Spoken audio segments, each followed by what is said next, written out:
muted. Wow. All right. Think we're good to go. We're good online. Excellent. Good evening, everyone. Thank you all for joining all of us this evening. My name is Felipe Escandar. I am your city manager.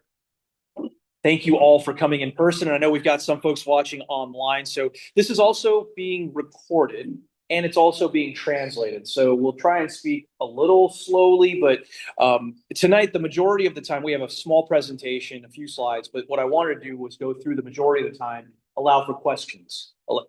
Anything you want to ask, sales tax related budget questions. Yeah, you're going to have to come up with a lot, John. It's going to be, we'll keep it exciting. Or we'll have some of our team ask questions.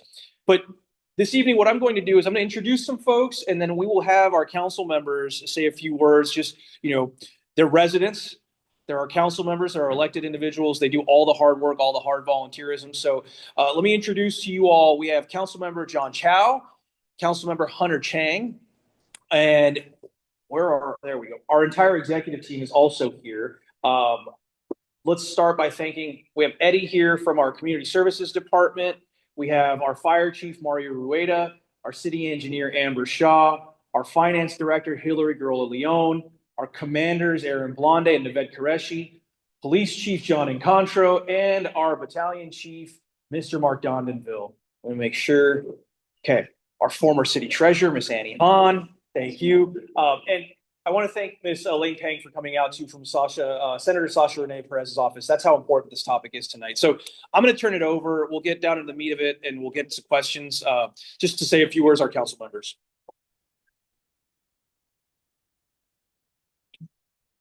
Well, good evening, everyone. And thank you for coming out on this warm day to listen to this exciting presentation about sales tax. I was chatting with some of you earlier, and I've already heard a lot of very good questions about the state of the city's budget, the city's fiscal situation, why this sales tax increase is necessary, what is the impact of this particular sales tax with regards to other agencies, in particular the Los Angeles County, that has a similar measure on the June ballot that will also increase the sales tax and what they're trying to do to take that away from San Marino. I'll just say that my background is finance. I've spent a lot of years looking at financial statements. I also spent a lot of years working on projections and forecasts. In the past little over a year now, in working with our city manager and our finance director, I would say that our finances, I feel, is reasonable. And keep in mind that our revenues, which is limited, most of that, almost 2/3 of that comes from property taxes, that it goes to support what's important to us. And what's important to us includes the police department, the fire department, our public works, keeping our streets up to date and safe, our community development department, our community services, putting on events such as 4th of July for our residents to enjoy. And so I thank the city for running what I would consider a efficient operation. And I believe that this particular measure is very important so that we can continue to provide the type of community that everybody expects and everybody has come to know. So thank you very much for being here tonight.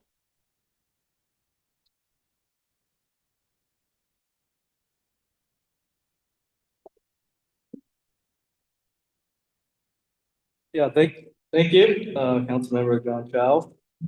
My name is Hunter Chang. I'd like to echo the sentiments of my fellow council member. Thank you all for coming out here. I, like all of you here, I'm a resident. Wife is here, my daughter's here. We've lived here for 22 years. We love the city. We've come to enjoy all the services that it offers. And it's to keep this up, we of course have to have a balanced budget. And John had already mentioned that most of our revenue is from property tax, which has steadily increased, but it has not kept pace with expenses. You're all familiar with inflation, and as we keep projecting in the outward years, we're going to have a deficit. So this is one measure means of increasing our revenue. Measure S, you can think of it as street sidewalks, San Marino, whatever, to help bring in revenue so we can continue enjoying all of the great services with police, fire, public works that we all enjoy in San Marino that we've enjoyed for years. Just want to say this is not really, you might say, I don't want to pay any additional tax, but my taxes are high enough. It's not really a question of raising taxes. If we don't raise it, we're gonna pay it, but we may pay it to another entity, say the county or the state, right? So here we are, we have an opportunity to take a 1%, they call it a TUT, and have all that money come to San Marino. Okay, so instead of having to pay that and having it go to another entity, we can be proactive, get it on the June ballot, vote for it, 50% plus one vote, and have that come to San Marino, which is about $1.6 million, which is very, very good. That would be a very reliable source of revenue too. So anyway, that's kind of why we're here and why it's so important that we get this voted on before it gets taken away and we pay it to some other entity. So thank you, City Manager Sundar. Thank you, sir. Well, they covered all the talking points, so we'll go straight into questions. Let's go into this. So there's I'm going to go into this, but there's really one of the most important parts of this is why, right? One of the most important questions I think we ask in life, and you may have heard me say this different ways, is why, right? Why a certain thing? Why are we having this conversation tonight about a sales tax, right? And there's several reasons. There's several reasons that I think will resonate differently with different individuals. And I'll give you several different answers to the question, why this sales tax now? Okay. So first, here we go. So some of you, I hope all of you have seen this particular slide. This slide has been used for about 2 years now, and it's our roadmap to fiscal stability. We've used this as part of our budget process for almost exactly 2 years. We have, over the course of the last several years, identified that our expenditures, no matter how much we cut them, are exceeding our revenues, right? Revenues are simply not growing the same way that our expenditures are. Keep that in mind. I'm going to come to that, back to that in a minute. I'm going to show you some expenditures, and I'm going to show you some examples of expenditures in just a minute. But this plan we outlined a few years back, and we basically said, here are our short, mid, and long-term goals that we need to be focused on in order to balance this ship, right? No one measure, right, one lever will solve a financial issue, right? This measure is about a couple things. One of the reasons why is because it's helping us address a deficit. The other reason why is because someone else could potentially take this money from you and use it for some other purpose. The third why is most of us are already paying this tax nearly everywhere we go. And I'm going to come back to that in a minute as well.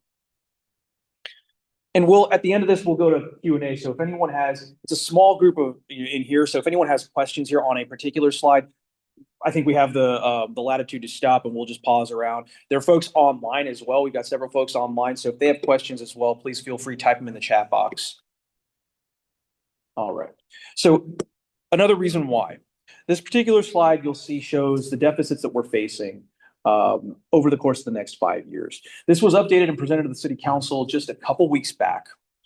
And you'll see structurally, right? These are structural deficits we're facing with several assumptions. The assumptions here on these slides, I'm not going to do the laser because I can't see it online, but what you'll see in 28-29, what's not on this slide is our public safety parcel tax that's going to be back on the ballot in a couple years.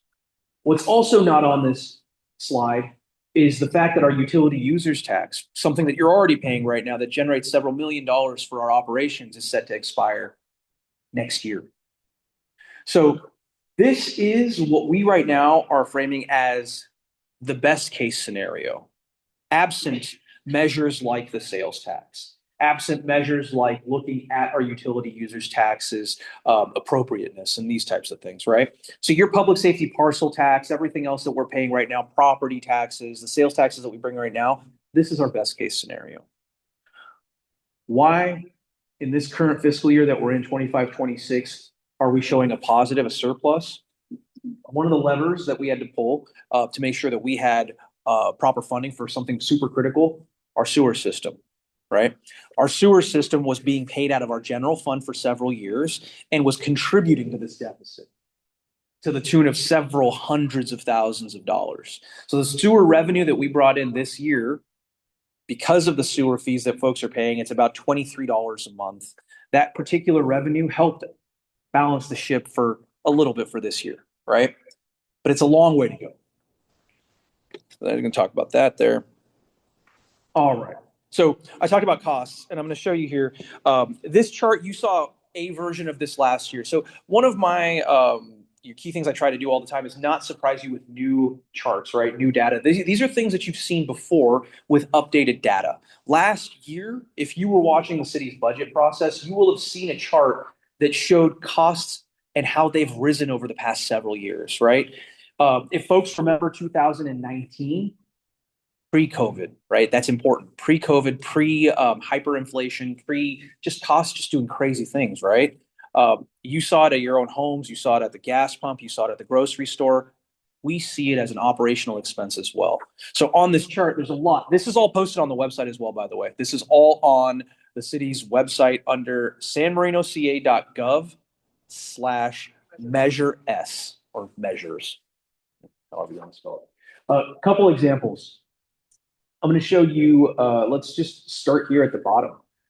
Our 911 lines, right? The phone lines that you dial 911 on a real dollar basis hasn't gone up a huge amount. It's gone up, from 8,000 in 2018, to about 41,000 this year.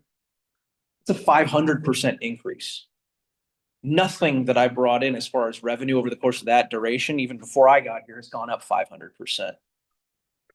Use something that's a much higher dollar figure. At the very top of the line, the very first row, liability insurance for the city, right? Insurance costs are going up for everyone, but these are costs that as a city, as a municipal government, it's expensive to insure all of our operations, right? Liability operations for you name it. It's a dangerous operation that we have, and this is one of those things you see. It went up from $531,000 to $1.4 million for this year. A 175% increase, right?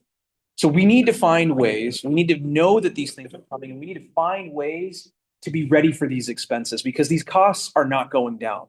Regardless of how we go to market and try and get competitive prices for certain things, these costs are not going down. This is the cost to deliver the service level that we have right now, right? This is, as the council member said, these are the services that our residents demand and expect. That's the San Marino that we want to hold ourselves to. So here's another reason why. So let's talk sales taxes. So yes, sir. You certainly can. When you ask the question, I'll repeat it so they can hear it online. Workers' comp line. Workers' compensation premiums. Yes, 784% increase. That speaks to, so the question was what accounts for workers' compensation insurance? So workers' compensation, any employer, regardless of the business that you have, right, you may or may not have workers' compensation insurance. In our line of work, municipal governments, particularly when you have jobs that are dangerous, right, a la police, fire, public works, and those types of things, when folks do get injured on the job, I can't give you specific examples because of HIPAA rules, but I can tell you that folks get injured when they go out to any kind of 911 call. They get injured when they go out and they're doing work in the roadway. They get injured when they're responding to a fire, when they're responding to a paramedic call that someone needs help getting lifted out of a house, those types of things. So to ensure the folks that we have, regardless of what it is, these are the types of costs that cities are seeing.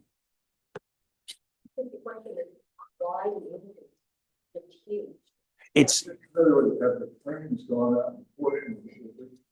yes, they have.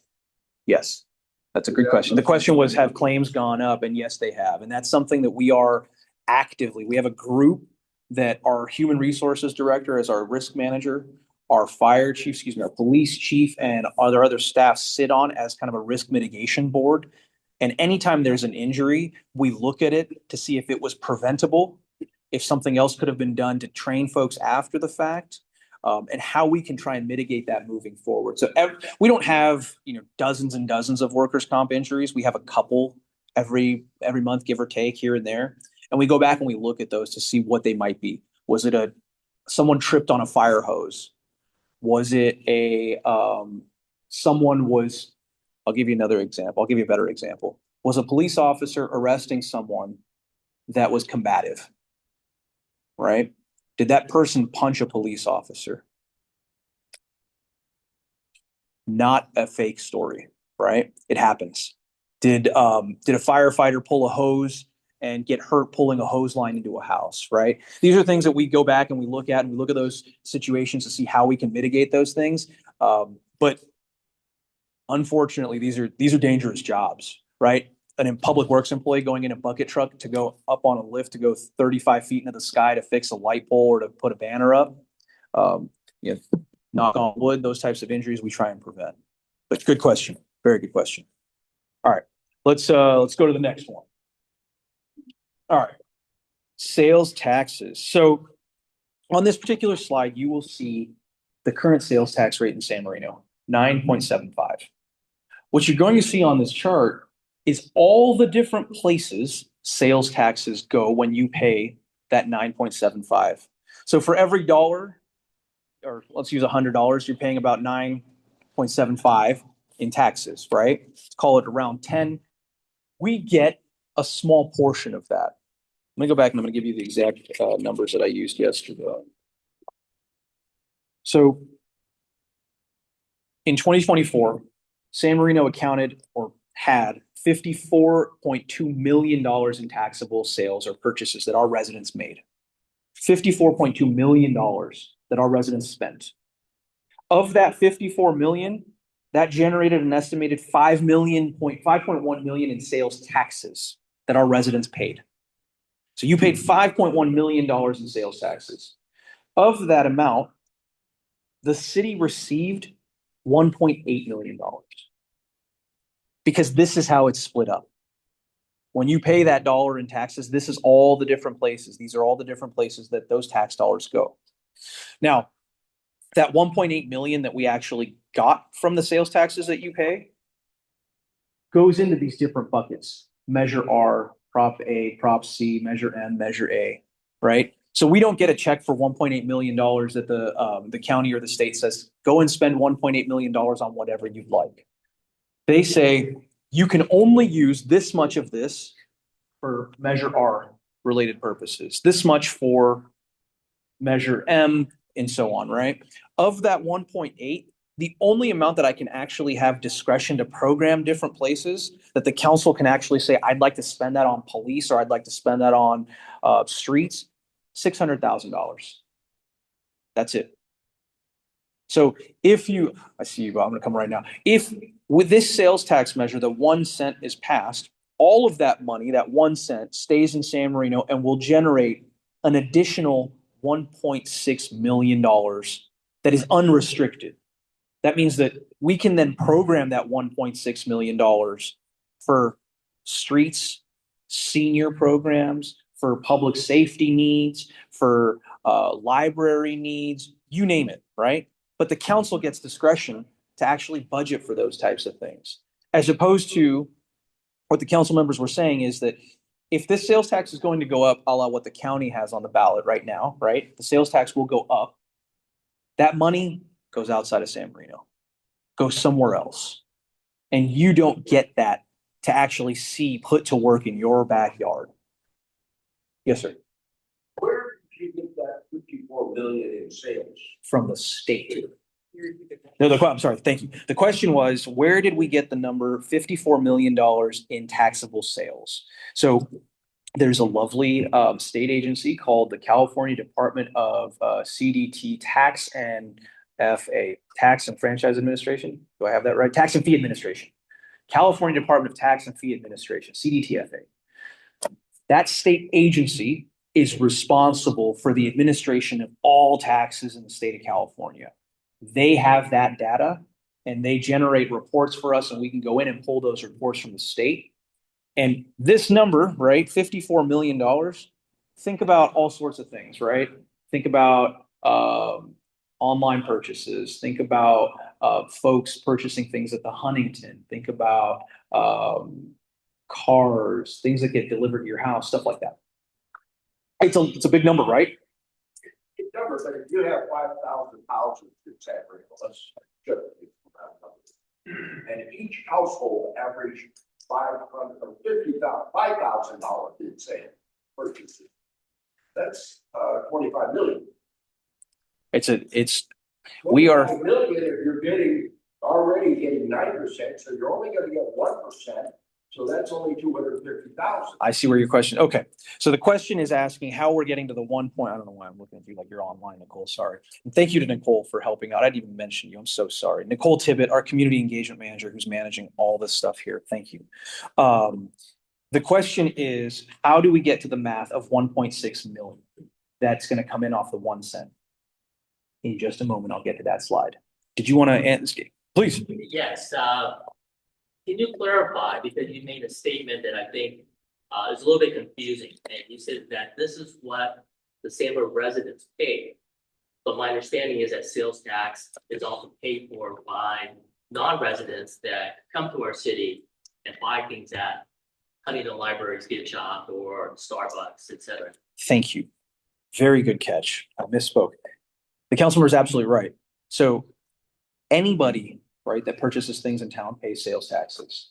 So a non-resident that's driving through and going to Starbucks, the person that's going to the Huntington and actually buying something at the gift shop.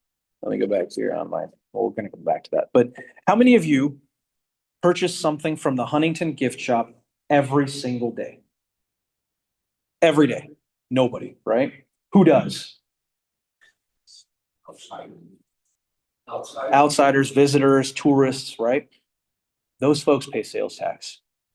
Those folks, right, are folks that can pitch in and help generate revenue for our San Marino's benefit, right? So this is the one tax that our residents don't pay entirely.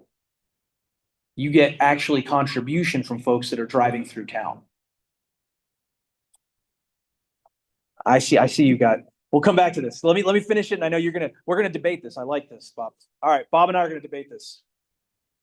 All right. Oh, well, there you go. How'd I get to the 1.6? Thank you for getting my next slide. So this specific sales tax, as the councilman mentioned, is technically known as a TUT. It's a transaction and use tax. It is a district tax, right? So what that means right now, if you're gonna look, the example here is online sales. Right now, when you purchase something from Amazon, that tax rate is charged at wherever it comes from, right? Think about the warehouse. It's not being taxed at the rate that the local city has because we don't have a district tax. We don't have that 1 cent district tax. If we had that 1 cent district tax, that money, as opposed to being divided into the county pool and split amongst cities in the entire LA County area, that money stays in its entirety in San Marino. So all of it, it's a completely different calculation. When you buy something online right now, the sales tax rate goes to the county, gets divided, and you get a pro rata share of that. That's why that number ends up being so low. That's why it gets divided in all those different buckets. This way, that money is entirely here. Thank you. Thank you very much. Take, for example, and I'm going to go, I think the next slide shows it. Oh, come on. When you go to, these are all the things that are exempt from sales taxes. So some folks have asked and said, well, I don't want to pay sales taxes on medications. I don't want to pay sales taxes on groceries and things like that. You don't pay those things. You don't pay on all of these things and more. There is a 26-page document, Bob, if you're interested, on the CDTFA's website, 26 pages of small print about things that are exempt from sales tax. So you laugh. You can go back and look, and these are the types of things that you won't actually be charged sales tax on, right? So this is an important note here. All right, here we go. Here's another why. How many of you, I asked this question last night at City Club, how many of you shop at Costco in Alhambra? Okay, some nodding heads, some folks. How many of you shop at the Santa Anita Mall? Okay. How many of you shop in Pasadena? Right? Anywhere out there you go. Okay. I was looking for something that might have gotten you guys back there. Okay. I was stretching. Gas, anything, right? If you look at this map, you will see that when you go to Pasadena, you're paying 10 and a half. When you go to Alhambra at Costco, you're paying 10 and a half. You go to San Gabriel, you're paying 10 and a half. So my question to you, going back to the why would you pay that tax rate in these other cities and not want that money to be here in San Marino for your own benefit? When you buy a car in Pasadena, why give that money to Pasadena and not bring it back home to San Marino? I can't think of a good reason because you're already paying that tax in the other city. If anyone has a reason why you'd like to leave that money in Alhambra or, Arcadia, I'm all ears. And I don't mean that to be facetious. I'm just curious. I really am, because I want this money here in San Marino for your purposes, your streets, your senior programs, your sidewalks, right? Your public safety needs. There's no sense in leaving that money for these other cities. Are you saying that this would be a district tax that follows the buyer? So if I go to Alhambra and go to Costco and buy something, that 1% is going to come here?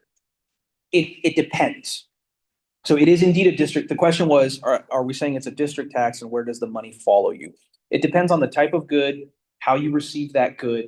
The rules for it are a little intricate, a little convoluted, that even, as I try and wrap my mind around it, the best answer I can give you is it depends, right? So certain things will follow you. Cars, for example, they follow you, right? So when you buy that car in Pasadena, at Ruston, or wherever, that money will follow us back to San Marino. Absolutely. When you go to Costco and you get something delivered to your house, that money follows us back to San Marino. So that's where you end up with the 1.6 million, because that it is exponentially calculated differently and we get more. But all those sales are based on that 54 million that you spoke of earlier. And 1% is not going to get you 1.6. 1%. The question is 54 million, 1.6. So how are you getting 1.6 from that? Well, that's what your goal is. Right, is that 1.6 million is your goal. And you're saying that our sales were reported from the state. Correct. 54 million. So if you take the 54 million, 1% of that is not going to get you near your 1.6 million. right? So okay, so the question is how do we get to the 1.6 from the 54 million? So we use a firm, HDL. So we have these folks that do this is they're subject matter experts, and this is what they do for a living. That's what they do. They help cities up and down to calculate the numbers based on different types of forecasting, different types of estimations based on online sales, based on vehicle sales. So they've assessed all the different categories of sales that we have, right? And the sales that we're not collecting taxes on right now. Okay. There's things that we're not collecting taxes on right now. Follow the online example, because those things we're not actually making money on those. That's going to the county pool. So when they look at the forecast and they look at all the different taxable categories that we're not actually collecting money on, it will bring in new additional money back to us. So the city hired a consultant and they presented a report to the city on all these items that. We didn't actually hire a specific consultant for this. We've been using this firm for a long, long time. But yes, they actually helped us prepare those numbers. Is Yes. that public record? Which portion? What their report said? Yeah, absolutely. I can get it to you. I think it might even be on the website. Certainly. It's only a couple page analysis, but it's a couple page analysis that they prepare for. I can certainly get that to you. Well, I know Amazon will not give you any numbers for 91108. So there are certain, okay, so the question was what data do we have? Well, let me ask that quite right. There's certain pieces of sales tax information that are proprietary by law. So certain pieces, if I were to tell you, I can't tell you how much a business generates in sales tax. I'm not allowed to. I'm not. I would love to tell you. You can probably make some educated guesses on who our highest sales tax businesses might be. And I won't nod, but you can make some guesses, right? And you can also make some guesses on where, folks purchase things a la Amazon, a la other types of services that, there's Amazon's one, but I can imagine we probably get deliveries from a host of other online services in San Marino. But that's a good question. But that number is a strong number. It's a really important number, that 1.6 million. Yes, ma'am. Since we're needing a little guidance here. If we pass this, that means our tax is 10.75. Correct. The question was, if we pass this, our sales tax rate will be 10.75. Or Pasadena. That extra 1% that we voted in, that comes to us, it does not go to the district for distribution to everybody else. We just get 1% of that sale. And I'm repeating it for the online folks. So the question was, if that 1% we're paying in that district when we buy the car, does the city of San Marino get that to San Marino? And the answer is yes, because we are the district. So San Marino is the district. That sales tax, that district sales tax is San Marino specific. That's right there. That's what we're talking about. So that money will follow you, because when you go to a car dealership and they ask for your zip code and different things like that when they're delivering, that's because everybody around us already has these. Of course, I think that's my last slide. Yeah. Say, LA County, one of. Yes. 2/3 of the cities are ready. Exactly right. So thank you, sir. So there's about 2/3 of the cities in LA County, about 56 or 50, I think it's 57 now after what Temple City passed, already have this specific tax. So fully 2/3 of the county of LA are already supporting their own cities. In the state of California, it's I don't have the number, and I think it's almost 90% of the population in California lives in an area that has a district transaction use tax. So San Marino is a bit of an anomaly, right? I'm going to give you a couple other statistics here. There are, on this June ballot, there are 1, 2, 3, 4, 5, 6, 7, including us, there are 8 cities that are looking to increase their sales tax to do this. Now, I'll get right to it. Why are these cities doing this, right? So the county, as the council member said, has its own measure to bump up the sales tax for services in the county, right? So the cities are now scrambling to get the sales taxes to protect them and keep them in their own backyards, rather than sending them to the county, sending that revenue, because as the council member said, you're likely going to pay it at some point, right? I'm going to give you an example. Sales tax rate is 9.75 right now. Does anyone remember what it was a couple years back? Literally a couple years ago. 9.5. 2 years ago was 9, and I think it's 2 years, was 9.5. A couple years before that, it was 9.25. Who put taxes on that you're paying? The county of LA. Right? Measure A specifically, let me go back here. Measure A, this very last one, used to be Measure H. And the voters passed it. It went from a quarter cent to half a cent. And we're paying it now. But that money then goes to the county, right? The interesting portion, right? Why are we going after 1 cent? Because the state cap, the maximum is 10.75. So by doing this, what we're effectively doing is boxing out other agencies, the county, Metro, the water districts, whoever. We're boxing them out from taking your sales tax dollars at some other time and using them for another purpose, right? So that's one of the other whys. The county's got it on the ballot. We're trying to keep that money here because, as the council member said, you're likely to pay it anyway. Yes, sir, Brian. Question, and I'm fully supportive of the additional percent for all the reasons. I want to confirm that if we pass this in San Marino, that this measure will supersede the county? Or are we gonna end up negotiating with them over the point? Great question. So the question was, if this is passed in San Marino, would the city's sales tax measure supersede that of the counties if the county's passed? That is a very good question, and the answer is maybe. So, what the county's doing, the county's trying to get state legislation passed to help their effort.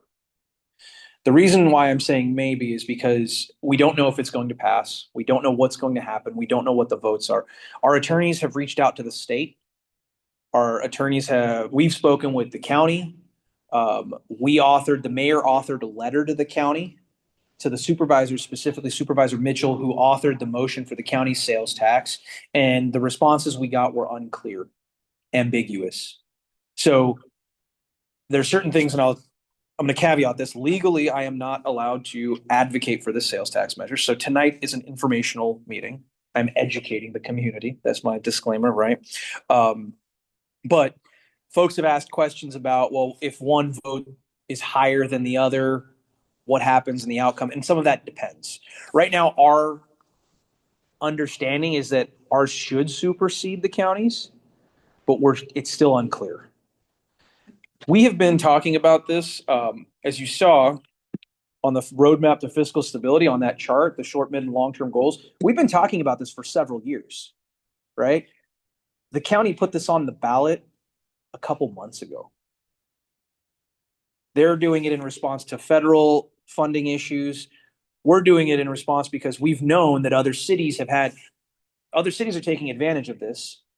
Residents are already paying this.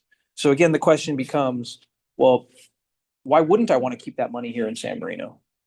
So that's a good question. And hopefully ours does supersede, but we won't know for a while. Yes, sir. This might not be perfect, but I'm just curious, down below on the asterisk, district tax counts towards the 2% cap. What is that 2% cap? So there's a 2%. Sorry. The asterisk on the slide says there's a 2% cap. What is the 2% cap? The 2% cap is the local transaction use tax cap rate, right? So because of these other measures that are already on there that are voter indebtedness, that is why only 1% exists. So had we done this before Prop A, Prop C several years back, potentially, right? And there's an interesting tidbit. I'll ask the question here myself. Why are these other cities at 10.5, right? Well, because the cap back then, when they were trying to box out other cities, the cap was lower.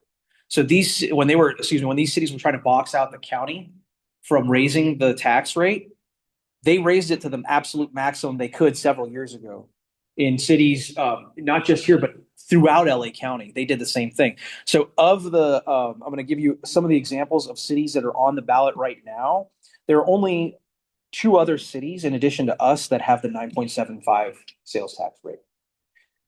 Other cities, an example, Lomita, for example, already has Lomita and Commerce. These other cities, what they're trying to do is be proactive to box out the county. They already have a 10.5% sales tax rate. They're going back to the voters to say, well, you're paying it anyway. Keep it here in your city, right? And so we have the timing luck of saying, okay, we know what the cap is. We know what's on the table. Why not keep that table setting here in San Marino? There are other cities. I'll tell you just by way of example, other cities what are other cities doing to try and get the sales tax before the county does? So one example is Temple City. You saw on that map. Temple City's general election is in March. Excuse me. They were on March 3rd, just a couple weeks ago. So they had the benefit of getting that on their ballot a couple weeks back. Other cities, another example is Calabasas. Calabasas, not dissimilar from San Marino in certain ways, right? Calabasas was also so concerned about keeping this money in their town that they called a special election in May. So they are trying to beat the county and go in May. That has a different calculation because they're going to spend hundreds and hundreds of thousands of dollars to hold that election. It's a different scenario in Calabasas because they're meant to raise millions and millions of dollars off of the sales tax, not 1.6 million, right? So investment versus ROI is a little bit different in that scenario, but the context there is important, right? What all these other cities are doing in order to make sure that the tax revenue stays in our town and doesn't go to the county, doesn't go elsewhere. So let me look and see if there's other whys I wanted to cover. Those are the big points. So do we have questions online? No questions online. One more. Oh, yes, sir. Mr. Horgan. What other areas of the city, did the city council and the city look into to generate this 1.6 other than a sales tax?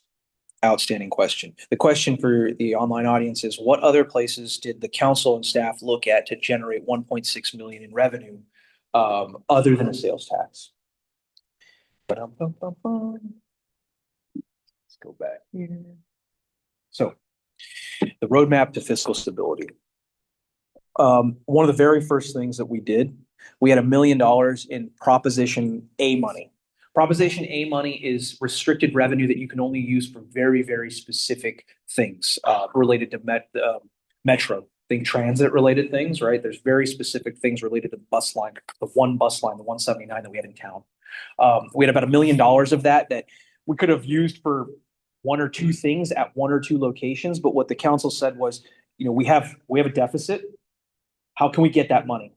We sold that money to another city. It sounds weird, right? We sold that money to the city of Pasadena. Essentially, you're trading 75 cents on the dollar because that's what the rules allow.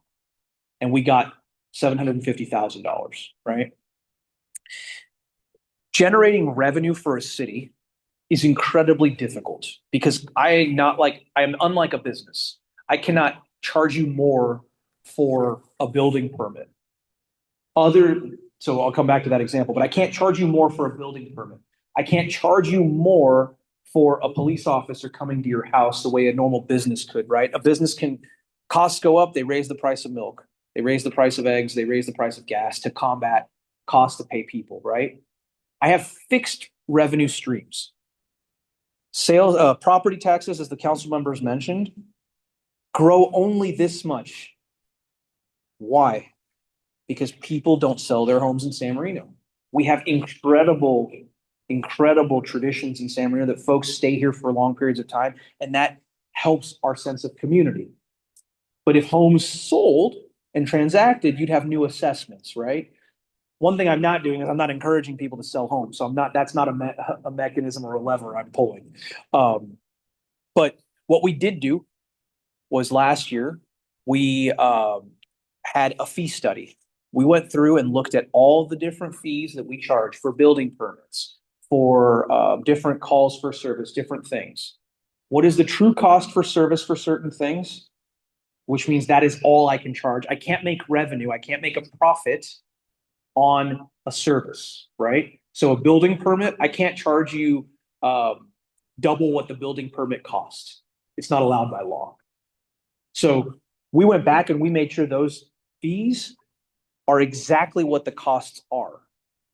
For most things, there's some things that you're not going to charge 100% cost recovery on because as an agency, you have to subsidize certain things that are what we would call public goods, right? If I charged you 100% of what it cost for a specific recreation program, that program would cost you hundreds and hundreds of dollars. And it would erode the fabric of the community if I said, hey, please come to senior, it's chair yoga. Is that what it's chair yoga? But I have to charge you $100 every time you come. I don't think that's the right way to operate a municipal service, and I wouldn't make that recommendation to the council. They might fire me, right? So that was one thing. Another thing we did was the sewer fees, right? The sewer fees were a major lever. So all of that we were funding, the sewer costs were coming out of the general fund. Every sewer inspection that we had to do, every sewer cleaning we had to do. I can tell you, I don't think the council really loved when we recommended saying, hey, we need to find a different way to pay for the sewers because it's an actual pressure. It's a burden on the general fund. The exact sentence I said to the council members was, you're stuck with the choice. You're stuck deciding whether you pay for a sewer line inspection this year or keeping a staffing level maintained in any one of your departments, right? That's not a fun choice for a council member. Not fun for staff either. So that was another thing that we did. I'm missing something else. Hang on. Yes, sir. Just to add to that sewer usage fee, because that's a question that's been asked quite a bit. San Marino has never had a sewer usage fee, but other cities, my understanding, does, so that they have a reserve to make repairs and upgrades as the community grows in other places. Thank you. Yeah, the comment for online was that do other cities have sewer fees? And San Marino had never had a sewer fee before, correct? And yes, San Marino in its entire history, right? 100+ year history, we've never had a fee to actually have funding for sewers. So if some type of calamity happened in a sewer line, you would likely deplete our funding to go and fix a sewer. And that means I don't have funding for a new fire engine. I don't have funding for new police cars. I don't have funding to pave your streets. That's not a great trade-off. Another thing that we've done, I think internally, Bob, really good thing, we've frozen positions. Very importantly, one of my philosophies is I will not come to you as a community. I won't go to the council and make recommendations for revenue increases if I don't look internally first, right? When you have expenses go up in your house, the first thing you do is you look at your expenses. You don't go and get a new job tomorrow, right? So you look and see what you can cut, where you can trim, what things you can do to make the budget pan out a little bit better. And that's what we did. We went back, every department last year cut their budget. Every single department last year. It wasn't fun. We have, positions frozen in different departments that we didn't want to freeze. But these are things we had to do in order to keep the lights on. There was a question earlier we talked about, well, why are we freezing positions if we're paying the public safety parcel tax, right? Don't answer this because you already know the answer, but the public safety parcel tax, is it this side of the audience? How much of our police and fire operation, those two budgets, are about $18 million. Okay. How much do you think we bring in to fund through the public safety parcel tax? Someone give me a number. 6 million? I like that approach. About $3.5 million. The public safety parcel tax only funds 20%, 21 to be exact, 21% of our police and fire operations. So we need things like this to make sure that we keep those service levels at the rates that you all demand. Because if I came to you and said, you know what, police and fire need to come down by 80% because that's all the money I have to work with, you'd laugh me out of town, right? That's not a key principle of this community. So those are the numbers we're working with that we have to be realistic about. We just don't bring enough. I'm gonna go here and then I'll go to John. Yes, sir. Are the examples you just gave, what you're referring to in the bullet point where you talked about potential inequities, are they the permits and things like that? Yes. Okay. Yes. Identify and rectify potential inequities for city services and taxes. Yes, that is one of them. And then the other question is, like, revenue is a function of two different things. Rate is really important, but then so is volume. And so, like, if we need to increase revenue, we can take the rate up, or we can like try to grow the volume of sales activity happening in the town. Are we actively pursuing or welcoming and making it easy for businesses to come here? The question was, are we making it easier for businesses to come here so that we can increase the volume of sales taxes? And yes, the answer is yes.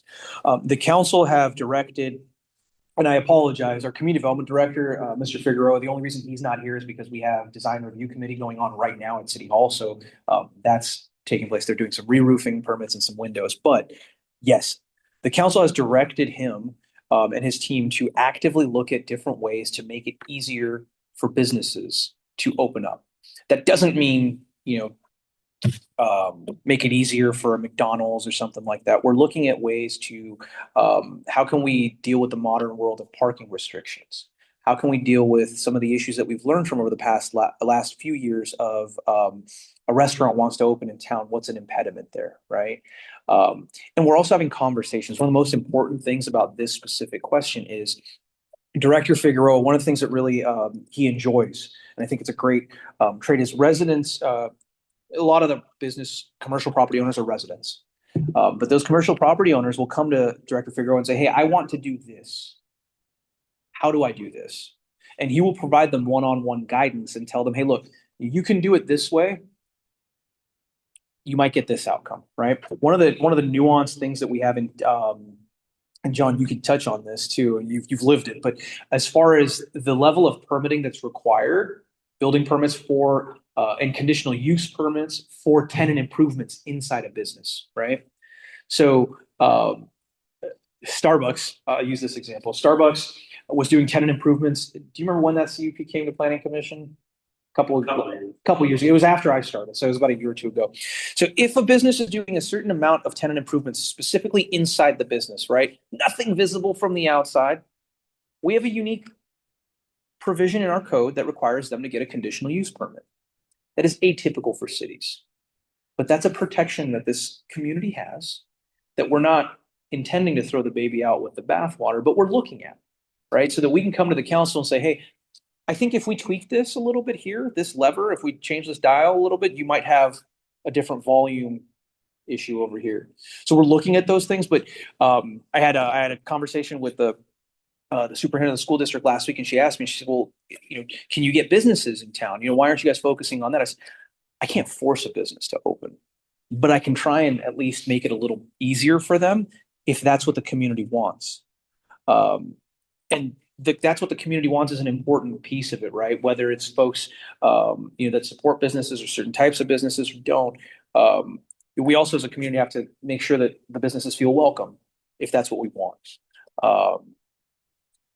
Great question. And I hope that, we need unique businesses in town that actually fit the fabric of this community. We don't have a single, I think Meat and Essentials is our only grocery store. We've got a couple, Trader Joe's is outside of town, right? Technically outside of town. Most folks go outside of town to do their shopping. Perspective. Yes, sir. We have a great many vacant homes in town. And there was some talk about, is there any way we can generate income from those vacant homes? For example, because vagrants move in, the fire department, the police department have to go out to spend their time and our money taking care of that vacant house that they wouldn't have to do if someone was living in. Thank you for the question. So the question is, are we able to generate revenue off of vacant homes to offset the costs?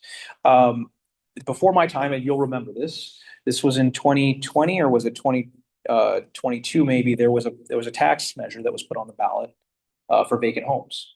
It didn't pass. The community was not supportive of that particular effort. Now, I'm going to take that a different direction.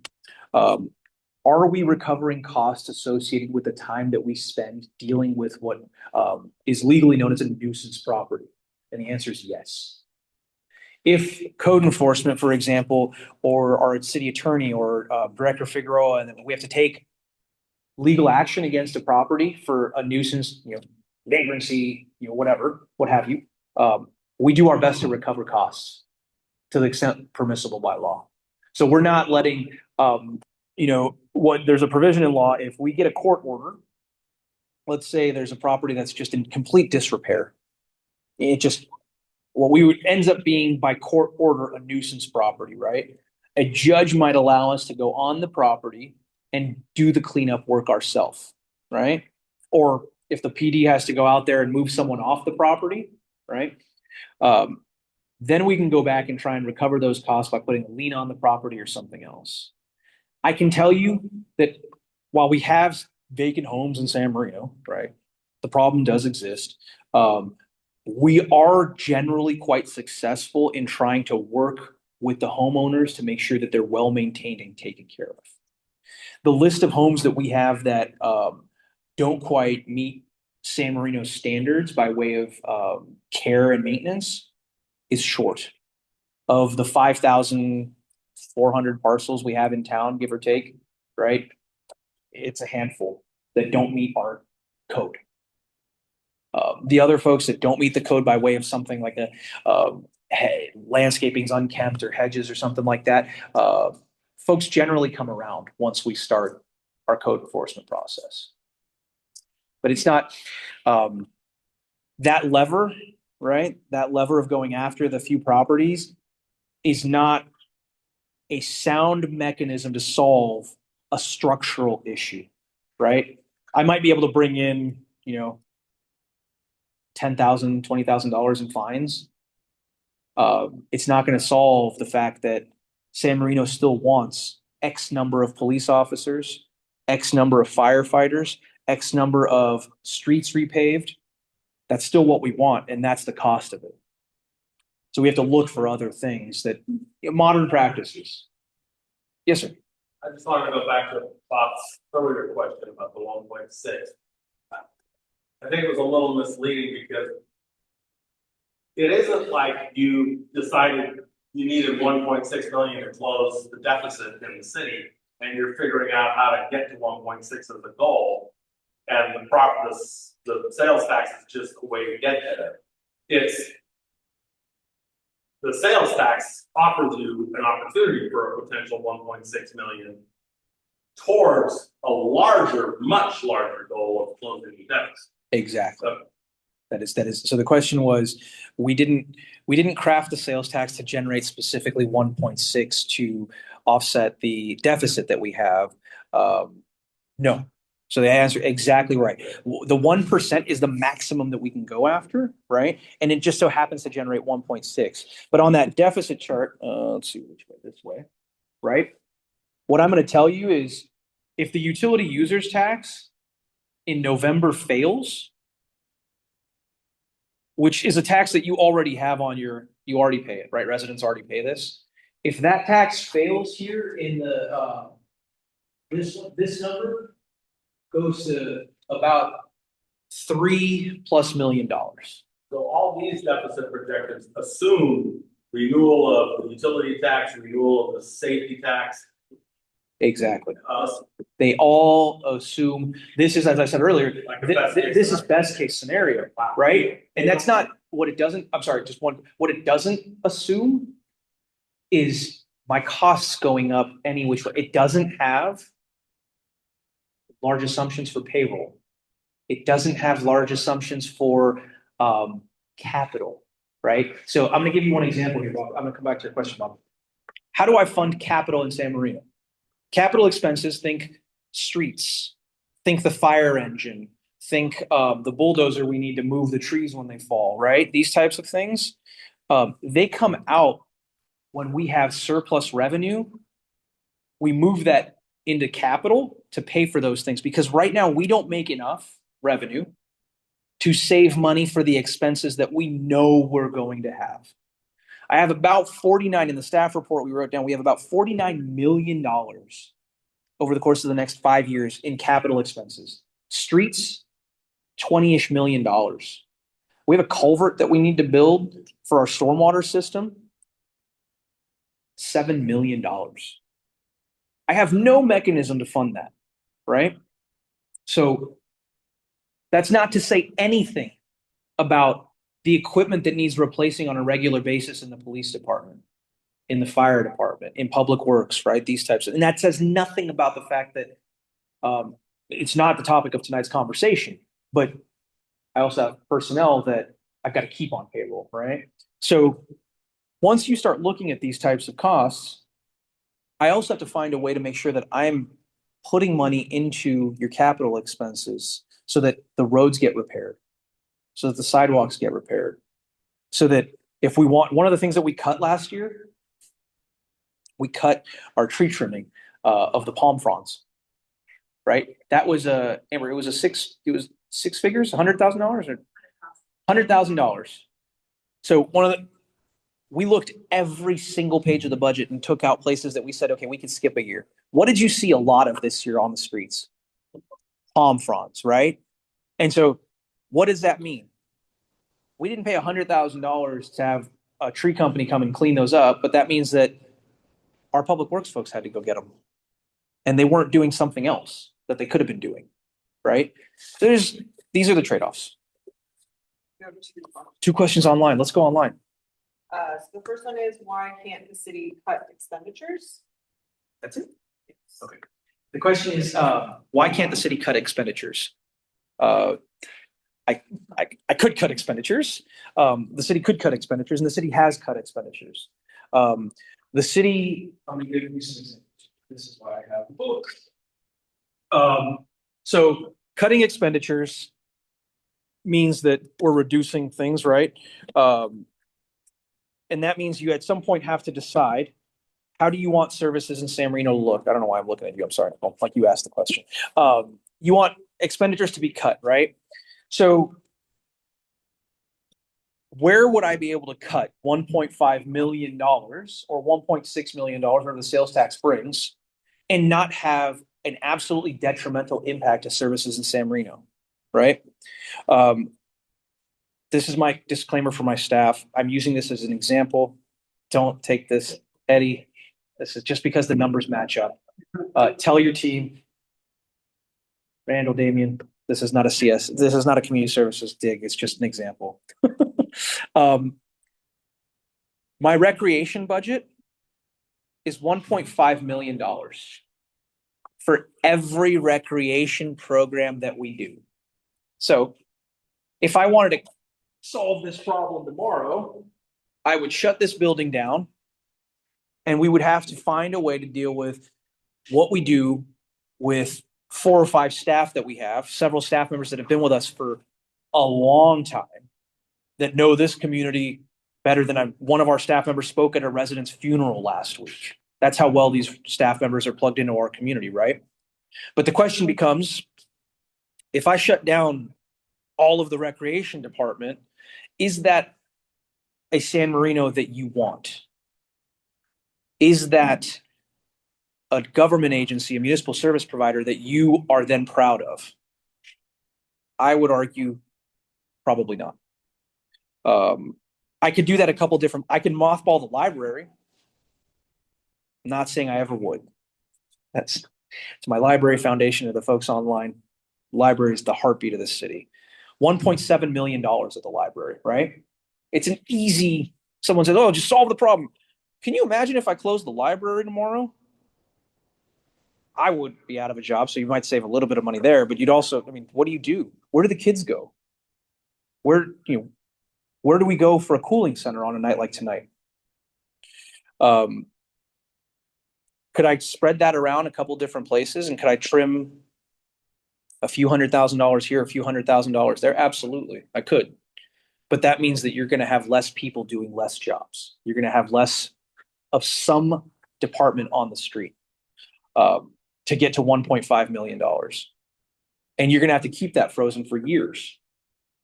That's what we've done this year. But the question of the residents and the council members ends up being, well, is that the San Marino that you want? Is that the caliber of service you expect? Let me take the second online question. I'll come to you just so I don't want to get yelled at online.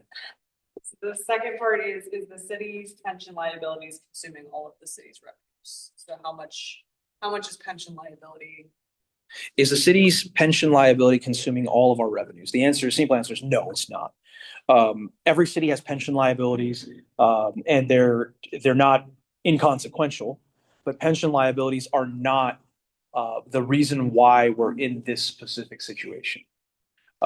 It's a cost that we're always looking to deal with. Pension reform that was passed back in 2012, PEPRA, the Pension Reform Act, has helped us.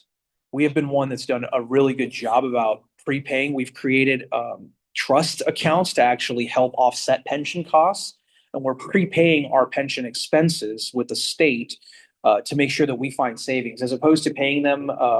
Hillary, how many times a year? As opposed to paying monthly, we pay once at the beginning of the fiscal year, and it saves us hundreds of thousands of dollars. Is that $200,000? That's a strategic, calculated decision that we make in order to save the taxpayers money, right? So we're doing everything we can, but these pension liabilities are, it's something that we have in public service as far as part of the workplace. Every city's grappling with it. And we're doing our best to make sure that we keep those. We also have, San Marino is unique in that it has one of the lowest pension rates of any employer around.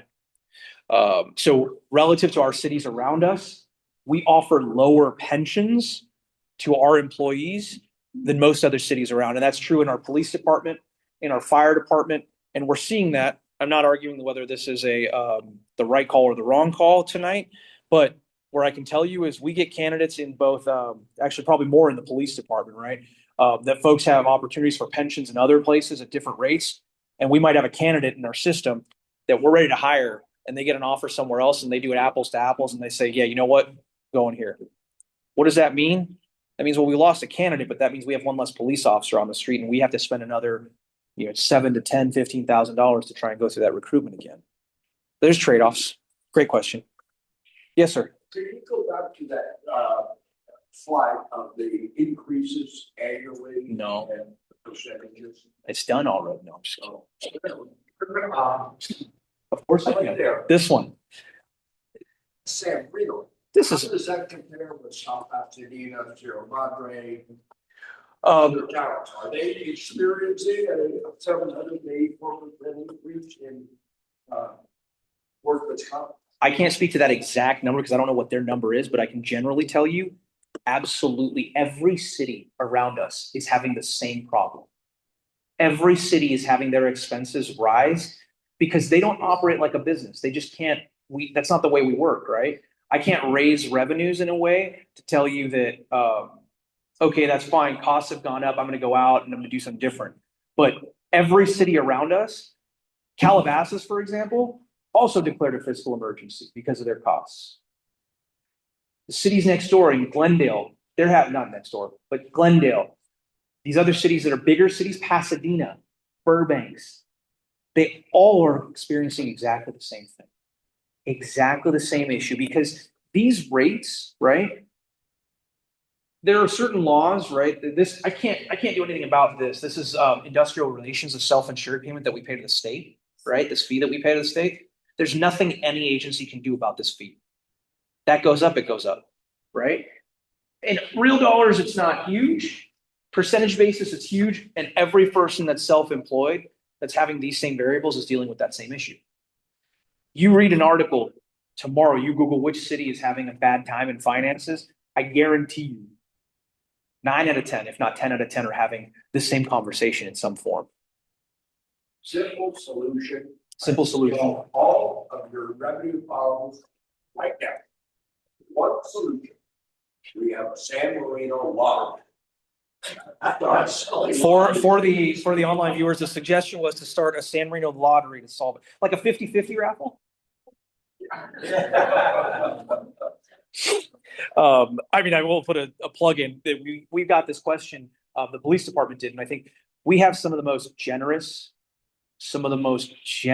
residents I've ever seen in any city, and that's because I think San Marino residents truly value San Marino and they truly believe in what we're doing here, right? That's why you all supported the public safety parcel tax this last round by the highest rate that we've seen in, I think, 4 versions of it. It was north of 70% passage rate, right? Because you expect that service level. But we also have folks that donate to the city. If you want to write your checkbook, I will, our finance director is right there. She'll write you a receipt. Donations to the city are tax deductible. We've had a couple of folks that we're trying to have conversations with that are, like I said, they're incredibly generous residents that believe in this. So let me know. We'll talk about the state license required for a lottery. There's some fees you have to pay to the state, but we'll work on that. Okay. Any other questions? It is now 7:20. I don't see anything else online. If there are no other questions, I appreciate you all being out here. The city appreciates,